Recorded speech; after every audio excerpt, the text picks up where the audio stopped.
Emmanuel Colonna, peut-être première question pour vous, donc chez Blédina, filiale de Danone. Bonjour, merci d'être là. Bonjour. L'innovation, donc chez vous, c'est pas forcément le digital, c'est pas forcément l'e-commerce, hein, donc il faut abattre toutes ces barrières effectivement en 2018. Est-ce qu'on peut juste revenir il y a 3-4 ans en arrière, vous avez pitché votre propre job, pas celui d'aujourd'hui? Oui, donc effectivement, moi je vais vous parler un petit peu d'intrapreneuriat que Claire a évoqué tout à l'heure. En fait, donc chez Blédina, pour innover, pour répondre quand même à cette question, hein, se réinventer dans l'agroalimentaire, ça veut dire être hyper conscient de son écosystème et remettre le consommateur au centre. Et nous, donc chez Blédina, le consommateur, c'est un bébé et c'est notamment les jeunes parents. On s'est rendu compte que les jeunes parents, ils changeaient énormément et qu'ils n'étaient absolument plus ceux qui existaient dans les années 80. Et donc voilà. Et donc on s'est dit qu'il fallait un petit peu essayer de réinventer tout ça. La chance que j'ai eue, c'est que j'ai pleine de convictions. J'ai un parcours en fait qui n'est pas très académique en FMCG, puisque j'ai exercé plein de fonctions différentes, de la R&D, je suis un agro de formation, des achats, du marketing, et j'avais une grande conviction qui était quand même de faire un peu de e-commerce. Dans le baby-food. Et puis en fait, j'ai pris rendez-vous avec ma DG il y a 3 ans en lui disant voilà, moi je crois en quelque chose fortement et puis je pense qu'il faudrait le faire comme ça. Et puis je pense que c'est moi en fait qui devrais le faire. Et ça serait super. Voilà, et c'était sur un déjeuner et du coup c'est une expérience un peu personnelle que je partage parce qu'elle peut être intéressante. Et puis du coup elle m'a dit tu me donnes quelques jours, hein, quelques semaines et je reviens vers toi. Et 15 jours plus tard elle est venue me dire super, on va créer un job.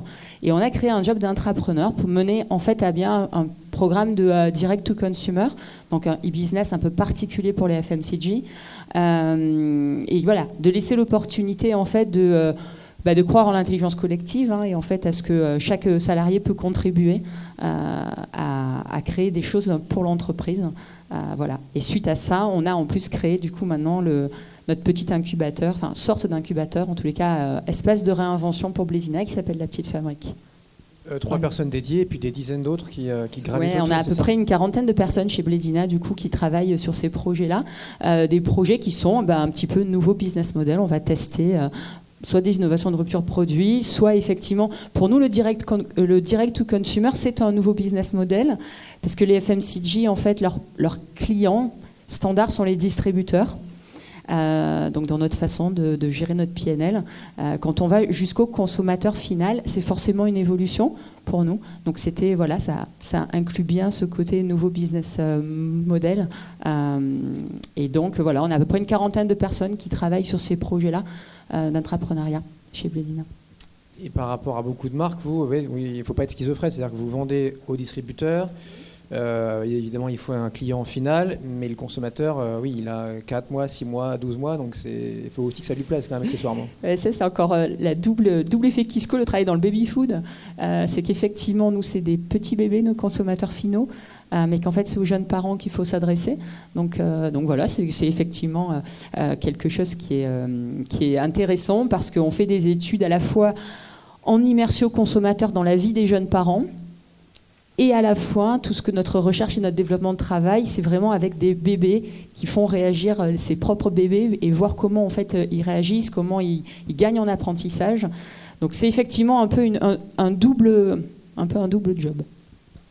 Caroline, à votre gauche, donc ScanUp, effectivement, alors qu'on connaît un peu moins Qka, mais ça, je suis sûr qu'avant la fin de l'année, vous aurez inversé la tendance, puisque alors l'idée, oui, ça parlera aussi beaucoup à notre audience ce matin, c'est que vous faites dialoguer, ces marques et ces clients. Alors certes, il y a le Nutri-Score, hein, dont on parle beaucoup actuellement, mais ça va bien au-delà. Vous voulez vraiment co-construire, là. Vous voulez que les clients donnent des feedbacks aux marques qui elles-mêmes sont en test and learn et vont corriger le tir au fil du temps, quoi. Oui, en fait, c'est ça. Donc l'application repose sur ces 2 piliers, la transparence alimentaire et la co-construction. L'idée, donc, c'est une application qui permet aux consommateurs de faire ses courses, d'obtenir la transparence sur ses produits alimentaires et également d'agir du coup pour son alimentation, notamment en co-construisant donc les produits avec les marques de l'industrie agroalimentaire. Transparence, c'est-à-dire j'ai quel type d'infos là par rapport à un Yuka qui va me dire tiens c'est excellent, c'est médiocre, donc c'est souvent assez binaire. Qu'est-ce qu'on apprend vous quand on va scanner un produit chez Monoprix là ? Donc chez soi, une fois qu'on l'a acheté. L'utilisateur scanne son produit et en fait, à la différence de Yuka, on n'a pas vraiment créé notre propre algorithme en fait. On donne des informations qui sont institutionnelles et qui sont brutes. Donc on affiche notamment le Nutri-Score, les valeurs nutritionnelles, les labels, les allergènes et les additifs, mais on ne va pas créer à partir de ces informations-là notre propre algorithme, à la différence de Yuka, parce que notre volonté en fait, c'est pas d'aller dans la défiance vis-à-vis de l'industrie agroalimentaire, mais de collaborer en fait avec elle pour faire avancer les choses dans le bon sens et de permettre aux consommateurs de travailler avec les marques de l'industrie agroalimentaire. Et l'écueil GDPR, là, comment vous tombez pas dans le piège d'aspirer plein de données pour les revendre après Non, les données... Apedina et autres. Non, on ne revend pas les données. En revanche, on s'en sert pour cibler... Enfin, on réalise aussi des tests produits. Et donc, on s'en sert pour cibler les utilisateurs qui pourront répondre au questionnaire. Mais c'est anonymisé complètement. Je continue mon tour de table donc avec Paul Tronchon, président de Saveur et Vie, qui accompagne et qui nourrit aussi les personnes fragiles. Alors là, c'est le grand écart avec Emmanuel Colonna, puisque vous, la moyenne d'âge chez vous, je crois, c'est 83 ans. Pas moi, hein. Non, chez vous, pas chez vos salariés, chez le consommateur. Enfin, voilà. Oui, puisque vous avez peut-être vous dire. C'est notamment des gens qui sortent. Ça me fait plaisir. C'est notamment des gens qui sortent de l'hôpital, qui ont besoin d'un traitement, d'un régime bien particulier, quoi. Oui, c'est vrai que c'est une niche, mais qui grandit. Parce qu'on vit de plus en plus vieux, ça, on le sait tous. On a même une quête de l'immortalité. Alors, je ne sais pas sur ça. Mais en tout cas, ce qu'on a fait, effectivement, c'est il y a 17 ans. De mettre finalement à disposition un service à la fois de conseil en nutrition, parce que quand on sort d'une opération complexe, souvent quand on est âgé, parce que forcément le corps s'essouffle un peu, on a des problèmes toujours liés à l'alimentation, pratiquement toujours. Qu'on sorte d'une problématique de cancer, qu'on sorte d'une problématique très technique d'orthopédie, de problématiques, etc. On a toujours un souci d'alimentation et qui est aiguisé avec l'âge autour de la problématique qu'on a mis en exergue il y a une vingtaine d'années dans les hôpitaux. Et j'étais à ce moment-là à la séance publique Hôpitaux de Paris pour m'occuper finalement de l'alimentation des malades dont tout le monde sait aujourd'hui qu'elle est merveilleuse dans les hôpitaux. Hein, je pense que vous avez tous cette image-là, l'alimentation hospitalière merveilleuse. Eh bien, on s'est aperçu bien sûr que les patients à l'entrée de l'hôpital rentraient à plus de 75 ans avec 50% de taux de dénutrition et ressortaient avec un taux encore supérieur.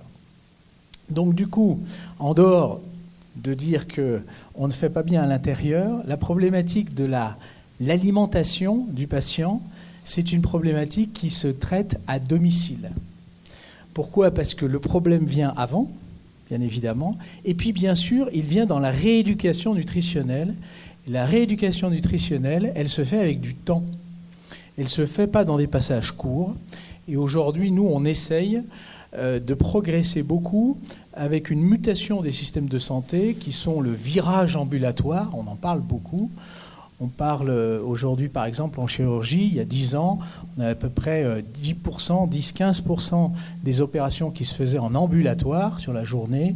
Aujourd'hui, on en est plutôt à un taux de 70% et on va atteindre les 80% sur la plupart des opérations. Donc du coup, notre métier, c'est de bien conseiller juste après une hospitalisation et d'être proche de nos prescripteurs qui sont des diététiciens, des assistantes sociales qui préparent les sorties d'hospitalisation et ensuite d'amener un produit jusqu'au domicile parce qu'on s'intéresse aux gens qui vont avoir un niveau de dépendance important, c'est-à-dire qu'ils ne vont pas pouvoir faire leurs courses, évidemment, faire leur préparation de repas et qui vont avoir une notion d'urgence aussi, c'est-à-dire d'être prêt le lendemain à pouvoir avoir une alimentation très personnalisée. Voilà ce Donc Paul, si je comprends bien, vous avez un profil un peu à la Georges Clooney, ça. C'est le produit et le service chez Saveur et Vie. Merci, oui, ce produit et le service, absolument. Enfin, je laisserai les dames en juger, mais voilà. Oui, non, le service est extrêmement important. Alors, il y a un service avec la double approche, l'approche encore une fois de conseil nutrition en termes de service, donc une diététicienne téléphone ou à domicile, selon les contrats que l'on a, en B2B notamment, et également un service auprès du livreur, parce que le livreur, on l'appelle notre veilleur-livreur, C'est-à-dire qu'il est capable aujourd'hui, avec l'application smartphone qu'ils ont tous, le fait de pouvoir poser des questions précises d'alerte sur la veille sociale et nutritionnelle. Et on a un terrain de jeu qui est très social, parce qu'on répond aux appels d'offres des villes, qui sont historiquement les acteurs des portages de repas à domicile, où on essaye de remplacer le plus vite possible les acteurs leaders du secteur, que sont Sodexo et Elior. Et quand le client final a 83 ans, comment on innove là ? Alors on innove parce que finalement il n'est jamais tout seul, sauf bien évidemment en essayant d'innover pour que quand il est tout seul, on lui trouve une relation. Donc là on innove notamment avec les voisins solidaires, on parlait des voisins là, pour faire en sorte que le livreur qui vient une fois par jour, il est aussi un voisin solidaire qui sache que le veilleur est passé et que avec l'application smartphone, il sache qu'il est passé à 11h, qu'il est passé dans le frigo de la personne et que la personne, justement, n'a pas ni de produits périmés ou a bien consommé les alimentations qu'elle... Donc cet élément d'innovation autour finalement de l'isolement de la personne âgée nous intéresse beaucoup. Puis il y a un autre élément d'innovation fort qui est encore une fois sur la lutte contre la dénutrition, parce que c'est un phénomène qui est très peu connu. Donc on est acteur du collectif de lutte contre la dénutrition. Et en dehors de ça, on développe des projets de recherche avec Vitagora notamment sur un certain nombre de thèmes qui sont liés justement à comment faire en sorte qu'avec finalement moins de produits, on ait autant d'énergie et d'énergie bonne pour pouvoir lutter contre la dénutrition des personnes de plus de 83 ans, enfin de moyenne d'âge de 83 ans. Voilà. Marc Delbreuil, à votre gauche, peut saisir du micro. Endeavour Development, dont vous êtes le CEO, vous êtes passé par, je ne trahis aucun secret, par CEP, par Nestlé. Vous aviez notamment travaillé là sur le Nespresso. Le café long, puisque les Américains, contrairement aux Français ou aux Italiens, raffolent pas forcément du petit expresso court. Vous dites, c'est un peu votre message ce matin, avant on mettait sur pied un produit, on trouvait un produit, puis après on allait chercher son client. Aujourd'hui, il faut complètement inverser le process, quoi. Ouais, exactement. Et les intervenants de ce matin ont bien planté le décor, parce que bon, ça va paraître un peu présomptueux, mais c'est très schématique. C'est que vous projetez il y a 40 ans en arrière ou il y a 30 ans en arrière, la technologie c'était souvent le frein à l'entrepreneuriat, à la création. Et aujourd'hui, alors je tempère, c'est un peu provocateur, mais c'est pas trop difficile de trouver des investisseurs, c'est pas trop difficile de trouver une technologie. Et le digital ouvre le champ des possibles. Par contre, ce qui est très très difficile, et c'est un gros effort intellectuel, c'est de la construction en fait, du scénario, de l'expérience. Et il faut partir de vraiment ce qu'on veut obtenir comme résultat. Donc c'est un peu l'inverse de la démarche Citroën des années 70 ou 60. On disait, tiens, on a trouvé le moteur rotatif, on trouvera bien des consommateurs qui vont acheter.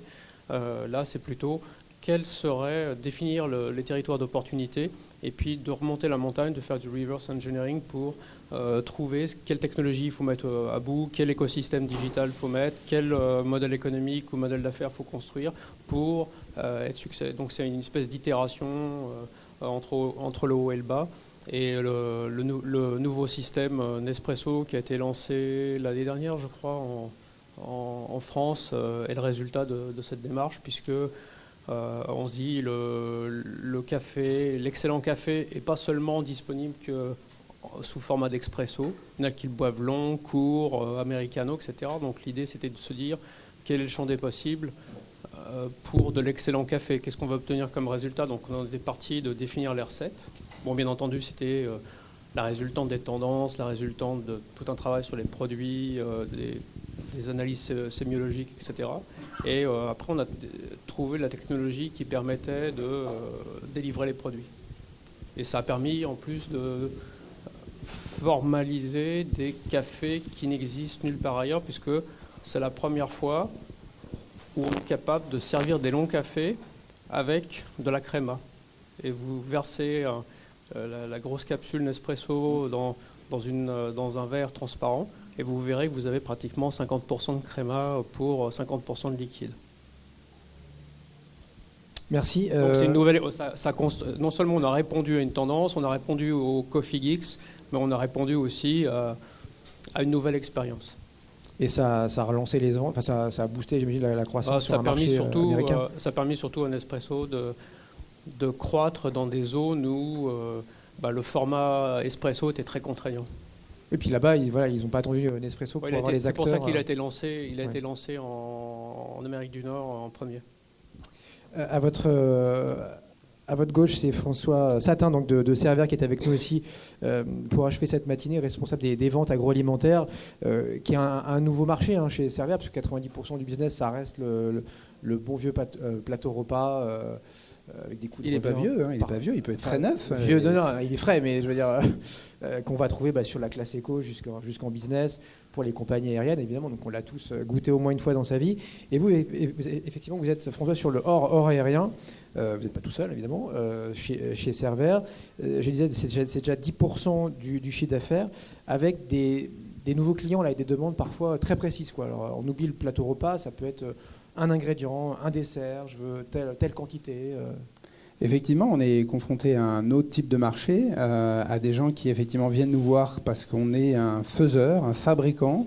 Donc on est essentiellement dans le B2B. C'est pas nous qui sommes les commercialisateurs, c'est des gens qui vont commercialiser, qui ont décidé effectivement d'avoir un business model particulier, qui viennent chercher chez Servair le savoir-faire gastronomique, la réassurance en matière de traçabilité, de qualité effectivement des services, et de pouvoir les accompagner effectivement. Donc on est confronté aussi bien à des sociétés qui se lancent, qui parfois ont des projets qui peuvent sembler un peu farfelus au début, avec des quantités qui sont voire très simples et très limitées.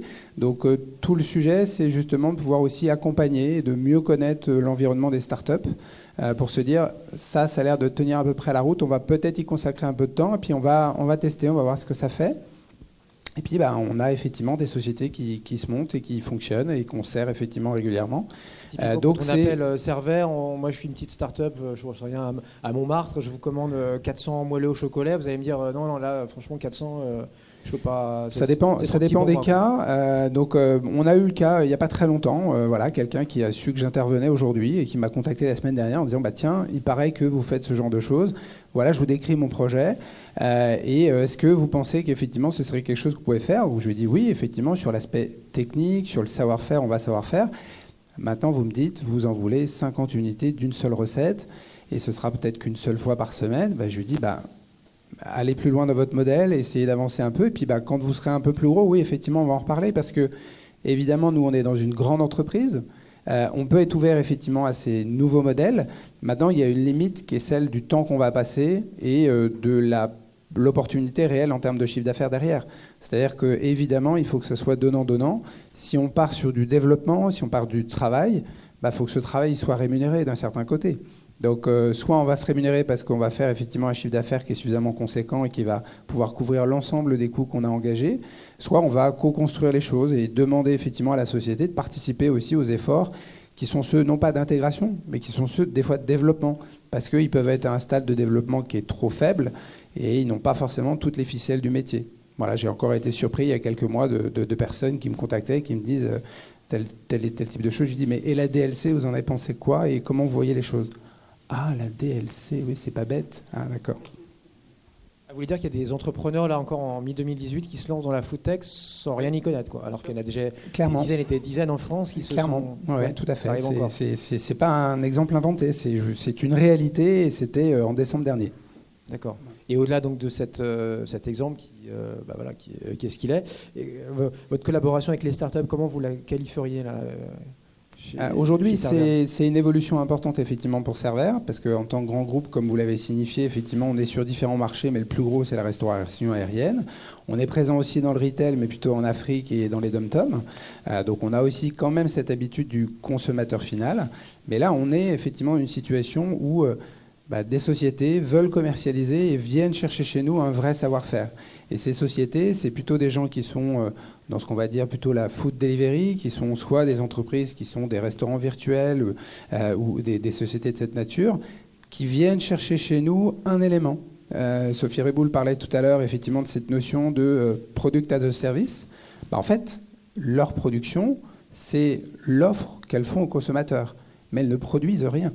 Elles vont chercher et donc elles vont construire effectivement leurs différentes briques avec des partenaires. Et elles, par contre, elles vont la rassembler et le mettre à disposition d'un consommateur final.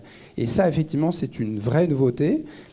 Et donc, parfois, on est confronté aussi à « super, ça va le faire avec Server, on va pouvoir travailler. Est-ce que vous auriez d'autres gens à nous conseiller pour faire telle brique ?»